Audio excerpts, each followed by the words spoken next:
طالبانو ته د خطر زنګ. کابل کې د فاطمیون ډله فعاله شوې او طالب جنګیالي وژلي دي.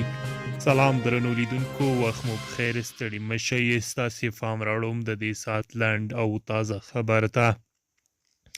وال سټریټ ژورنال په یو تازه راپور کې ویلي چې د ایران فاطمیون ډلې په کابل کې فعاله شوي دي او یو شمېر طالب جنګیالي وژلي دي. د دغې خپرونې د راپور له مخې یاده پیښه د کابل په لویدیځ دشتې برچي سیمه کې رامنځته شوې ده. د وال سټریټ ژورنال د دغه راپور په اړه طالبانو تر اوسه څه نه دي ویلي. فاطمیون ډله ایران په عراق او سوریه کې د شیعه ضد ترهګرۍ ډلې یعنی داعش خلاف له سني ضدو شیعهګانو څخه جوړه شوې وه چې افغان شیعهګانو نه یې هم جنګیالي پکې جذب کړي وو.